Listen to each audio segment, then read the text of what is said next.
Hello and welcome all my dear student. तो आज का जो लेक्चर है हमारा वो लेक्चर है all time favourite questions for board, Maharashtra board examination. ठीक है, तो आज हम कोनिकल पेंडुलम के बारे में बात करेंगे और ये बहुत बार एग्जाम में आया हुआ क्वेश्चन है कि भाई derive an expression for angular speed of the Bob of conical pendulum, या फिर उसके फ्रीक्वेंसी का एक्सप्रेशन कई बार पूछ लेता है 3 मार्क के लिए, या फिर ऐसे दे देंगे वो, ये बहुत बार आया हुआ है क्वेश्चन कि period of conical pendulum is equal to 2 pi under root of L cos theta upon G. ये चीज़ हमें प्रूव करनी है। तो ये तीनों क्वेश्चन को एक एक्सप्रेशन में हम बढ़िया से सॉल्व करेंगे। ओके, चलो जल्दी जल्दी शुरू करते हैं। समझना क्या होता है, एक सपोर्ट होता है नॉन मूवेबल सपोर्ट, जैसे कि स्लैब है, स्लैब होता है ना हमारा जो रूफ होता है, एक जगह से मूव नहीं होता, तो इसको बोलते हैं रिजिड सपोर्ट। क्या बोलते हैं इसको? Rigid support. रिजिड सपोर्ट मतलब नॉन मूवेबल सपोर्ट। तो नॉन मूवेबल के अपोजिट क्या होता है सर? मान लो हमने क्या किया, एक स्ट्रिंग बांध दी कुछ इस तरह से। ओके, तो ये फ्लेक्सिबल सपोर्ट है ना, तो रिजिड के अपोजिट ऐसा हमें नहीं लेना, ये रिजिड सपोर्ट लेना है। इससे एक स्ट्रिंग टाइट करनी है हमें, स्ट्रिंग एक रस्सी, और उसको एक छोटा सा पार्टिकल, हेवी पार्टिकल अटैच करना है। इस छोटे से पार्टिकल को बोलते हैं बॉब। क्या बोलते हैं? Bob. This particle is called as bob. इसको बोलते हैं स्ट्रिंग। क्या बोलते हैं? स्ट्रिंग। और ये होता है रिजिड सपोर्ट। क्या होता है? Rigid support. अब इसको बॉब को अगर मैंने ऐसे उठाया और छोड़ दिया तो ये ऐसे मोशन करेगा, ऐसे मोशन करेगा। इसको बोलते हैं सिंपल पेंडुलम। क्या बोलते हैं? Simple pendulum. अब ऐसे करने के बजाय मैंने क्या किया, इसको पकड़ा और ऐसे गोल घुमाया। क्या किया? गोल घुमाया। तो स्ट्रिंग क्या बना डालेगी? कोन। और बॉब क्या करेगा? हॉरिजॉन्टल सर्कल पे मूव करेगा। वो छोटे बच्चों के झूलों में लटकाया होता है ना, बच्चा उसको देख के खुश होता है। ठीक है ना, that kind of arrangement. Okay, तो इसको अगर ऐसे घुमाएंगे तो इसको हम बोलेंगे कोनिकल पेंडुलम। तो ये है सिंपल पेंडुलम। रिजिड सपोर्ट है, रस्सी है, और उसको हमने छोटा सा बॉब अटैच कर दिया, तो इसको बोलते हैं सिंपल पेंडुलम। लेकिन इसको हमने इस तरह से घुमाया कि स्ट्रिंग ने कोन बनाया। समझ रहे हो? स्ट्रिंग ने कुछ इस तरह से कोन बनाया, ऐसे ऐसे कोन बनाया, स्ट्रिंग ने कोन बनाया, और जो बॉब है वो ऐसे हॉरिजॉन्टल सर्कल पे घूम रहा है। तो ऐसे अरेंजमेंट को हम बोलते हैं कोनिकल पेंडुलम। क्या बोलते हैं? Conical pendulum. तो ऐसे कोनिकल पेंडुलम के पीरियड का एक्सप्रेशन हमें डिराइव करना है। किसका? पीरियड का, फ्रीक्वेंसी का, या एंगुलर वेलोसिटी का। बहुत सिंपल सी चीज़ है, आराम आराम से समझना। ठीक है, तो समझते हैं। चलो, तो अभी आपको कोनिकल पेंडुलम तो समझ में आ गया।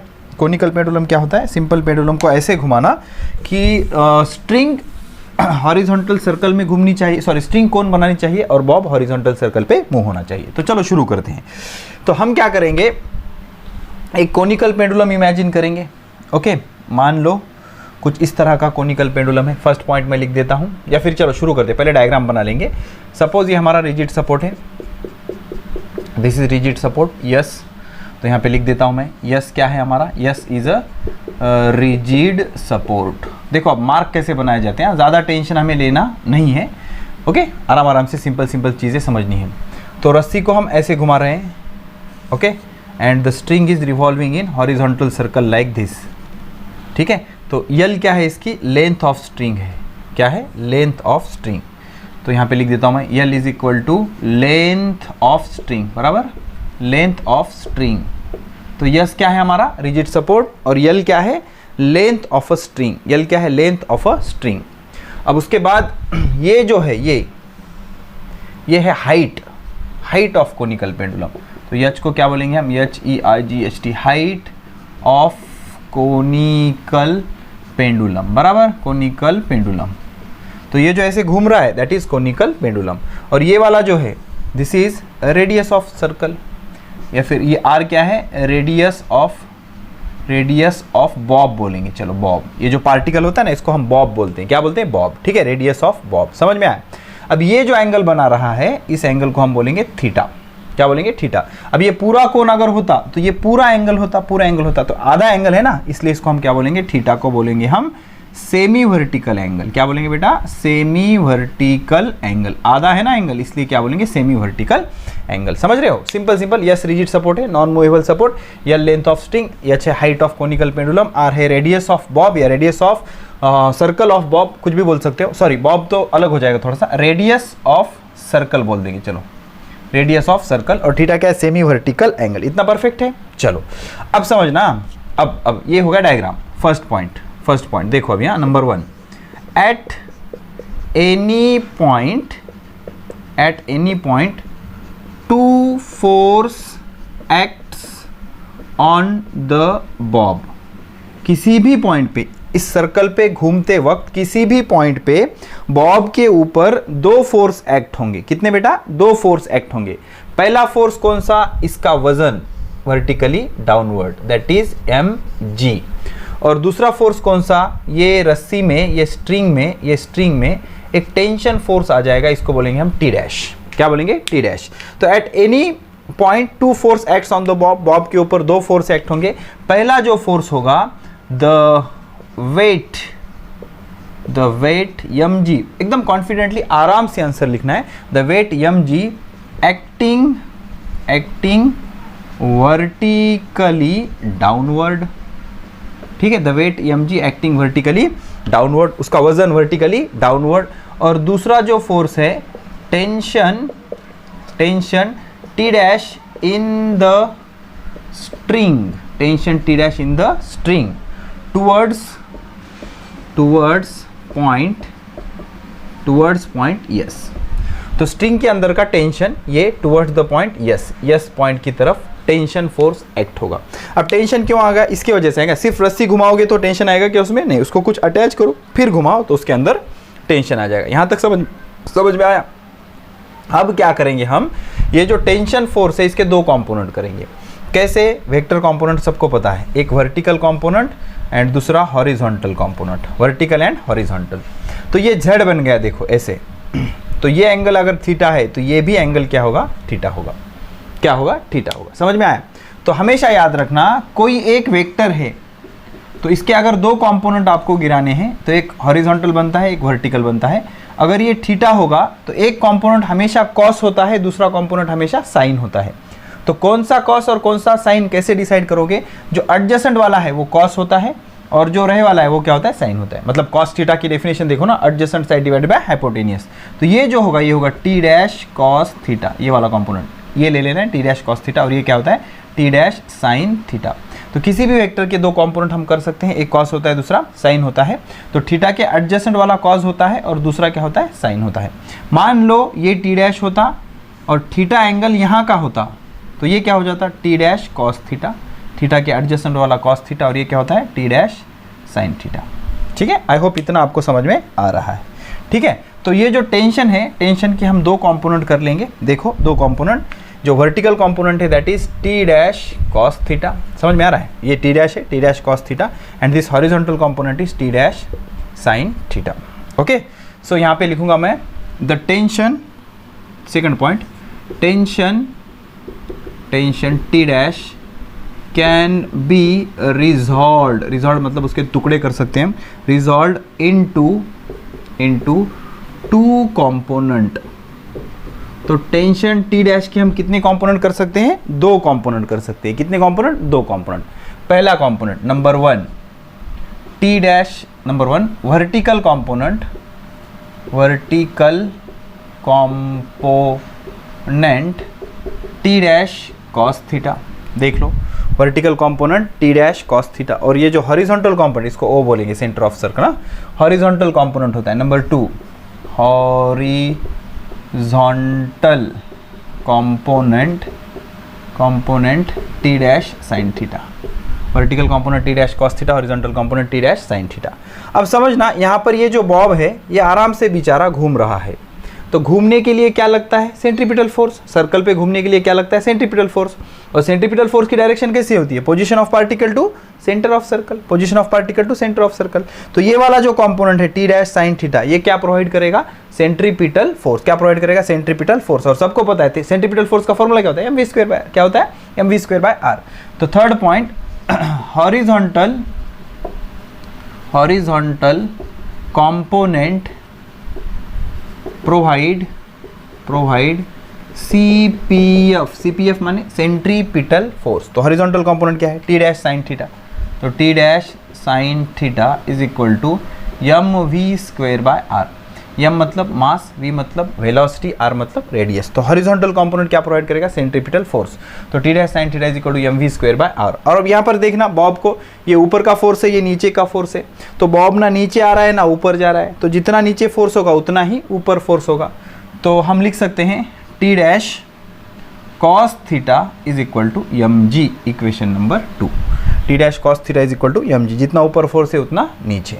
अब क्या करेंगे, डिवाइड इक्वेशन 1/2, एक को 2 से डिवाइड करेंगे। तो एक क्या है, T dash sign theta divided by T dash cos theta is equal to M V square by R divided by M जी।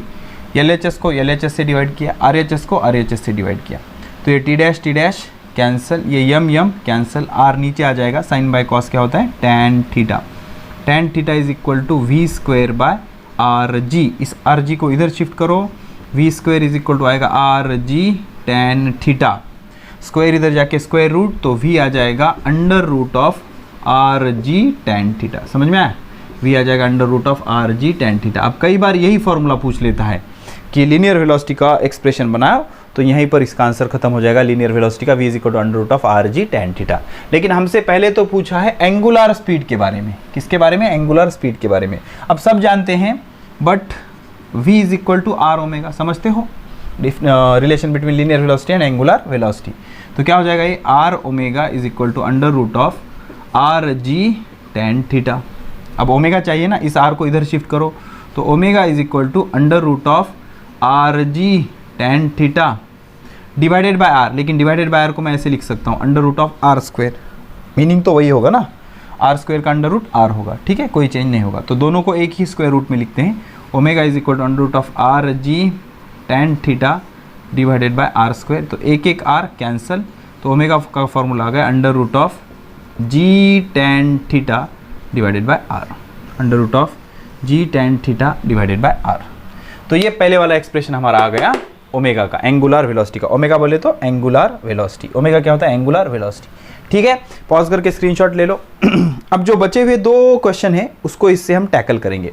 अब ये क्या बोलते हैं कि आप फ्रीक्वेंसी का एक्सप्रेशन बनाओ, तो याद रखना होता क्या है, but omega is equal to 2 pi N बोले तो फ्रीक्वेंसी क्या होता है, N frequency.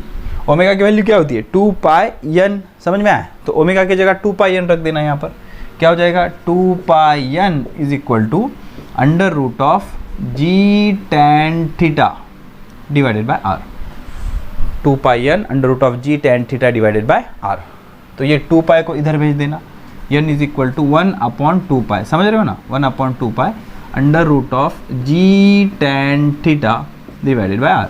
So this will be the expression for frequency. ये किसका एक्सप्रेशन आ गया, फ्रीक्वेंसी का। अब लास्ट वाला एक्सप्रेशन बचता है कि पीरियड को कैपिटल टी से दिखाया जाता है, capital T is equal to 2 pi under root of L cos theta upon G. लेकिन वहाँ तो टैन थीटा दिख रहा है, करेंगे उसका भी कुछ ना कुछ कर लेंगे, ठीक है।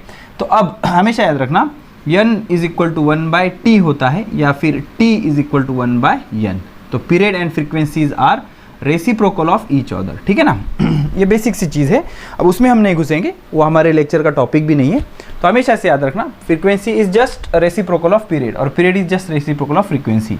तो period t is equal to 1/n कितना है, 1/2 pi under root of G tan theta divided by R. तो डिनोमिनेटर का डिनोमिनेटर न्यूमरेटर होता है, 2 पाई ऊपर चला जाएगा, 2 pi under root of R divided by G tan theta. अब समझना बेटा, उसको उल्टा किया, डिनोमिनेटर का डिनोमिनेटर न्यूमरेटर होता है। और फिगर में से देखो tan theta is equal to क्या होगा, tan of theta. Tan theta क्या होता है, front side divided by adjacent side. तो फ्रंट साइड क्या है, आर, एडजेसेंट साइड क्या है, एच। तो ये होता है R divided by H, R divided by H. ठीक है, पहले वाला आपने अच्छे से लिख लिया है, मुझे स्पेस चाहिए, मैं ये चीज़ें रब कर देता हूँ, ये रब कर देता हूँ यहाँ पे, ठीक है। तो क्या आया मेरा, t इज इक्वल टू, देखो अब कैसे हो जाएगा expression, t is equals to, और 2 पाई का 2 पाई, ये अंडर रूट का अंडर रूट, ऊपर क्या है r डिवाइडेड बाय g का g इंटू टैन थीटा की जगह क्या रखेंगे, r डिवाइडेड बाय h। अब ये r क्या हो जाएगा, कैंसर, फिर से डिनोमिनेटर का डिनोमिनेटर न्यूमरेटर हो जाएगा। तो will get t is equal to 2 pi under root of h upon G. लेकिन सर वहाँ पर तो कुछ और ही पूछा है, एल कॉस थीटा अपॉन जी। तो सारा डिस्कशन आके कहाँ पर रुक जाता है, कॉस थीटा पे। तो इस ट्रायंगल में हम कॉस थीटा ले लेंगे। कॉस थीटा क्या होता है, adjacent side divide by hypotenuse. तो एडजेसेंट साइड क्या है, एच डिवाइड बाय हाइपोटेन्यूज क्या है, एल। तो ये इसको इधर शिफ्ट कर लो, तो यह चीज़ इक्वल टू क्या हो गया, यल कॉस थीटा, खत्म, स्टोरी खत्म। यहाँ पर रख दो इस वैल्यू को, तो आ जाएगा t is equal to 2 pi under root of L cos theta upon G. हो गया ना प्रूफ। तो इसमें हमने 3 एक्सप्रेशन कवर कर ली, या तो एंगुलर स्पीड पूछेगा, या तो फिर आपको फ्रीक्वेंसी पूछेगा, या फिर पीरियड पूछेगा। पीरियड क्या होता है, एक रिवोल्यूशन पूरा करने के लिए जो टाइम लगता है उसको बोलते हैं period. So this is the expression for period. तो जो भी पूछा था हमने उसको कंप्लीट कर लिया, ठीक है। तो इस एक्सप्रेशन को यहीं पर करते हैं खत्म, और ऐसे ही इंपॉर्टेंट लेक्चर आपको प्लेलिस्ट में मिल जाएंगे, जरूर देखना। Okay, so keep studying, best of luck.